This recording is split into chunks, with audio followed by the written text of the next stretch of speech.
une nouvelle chronique. Aujourd'hui, encore un auteur indépendant et il s'agit d'une autrice, il s'agit de Aurélie Moulin et aujourd'hui on va parler de son recueil de nouvelles Peur. Alors c'est le premier tome, le deuxième tome va paraître incessamment sous peu. Ce recueil se compose de 4 nouvelles, toutes plus intéressantes les unes que les autres, même si une s'est franchement détachée du lot. Au niveau de la longueur, bon, vous voyez déjà le livre est assez fin, mais la première nouvelle et la deuxième sont les plus longues du recueil et moi ma préférée c'est la première. La première s'intitule Comme dans mes souvenirs et je vais vous parler de celle-ci pour vous donner un petit aperçu du livre.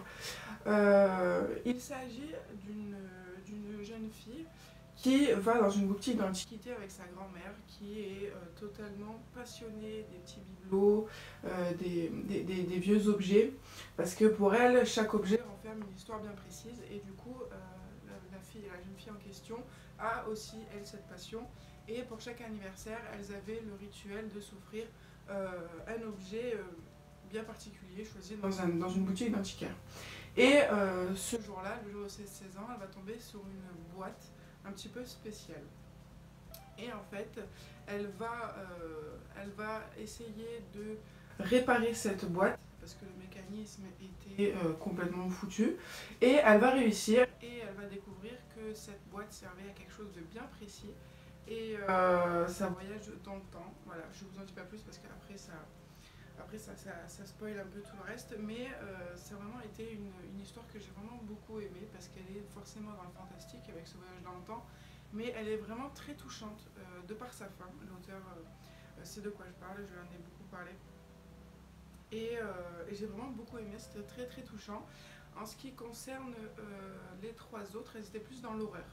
Voilà, la première c'est vraiment touchant, fantastique, magique, et les 3 autres sont plus dans l'horreur. Ça se passe dans une maison hantée.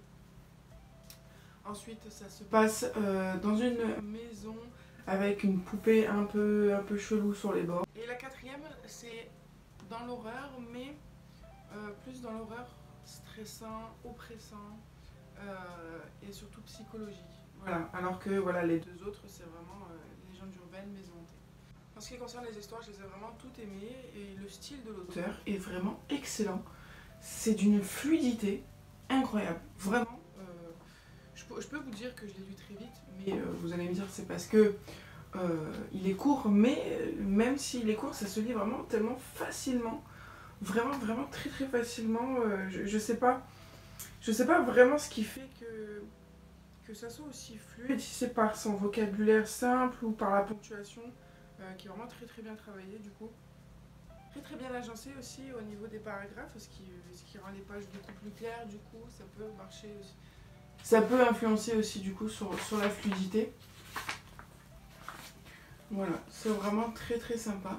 Et en fait ce que j'ai beaucoup aimé aussi, et ce que j'ai compris après du coup, c'est qu'en fait tous les éléments qu'il y a sur sa couverture représentent les nouvelles, les 4 nouvelles. Voilà, donc ça c'est la 4e. Là nous avons la première, etc. Voilà, donc je vous conseille fortement ce recueil de nouvelles, il est vraiment très bien, vraiment très bien.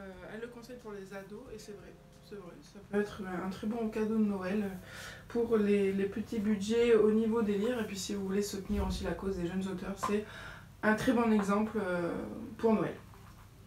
En tout cas, je pense fortement que je vais lire le 2e tome et du coup vous allez réentendre parler de cet auteur très prochainement. En tout cas, je vous fais plein de gros bisous, je vous dis à très bientôt sur la chaîne pour de nouvelles vidéos.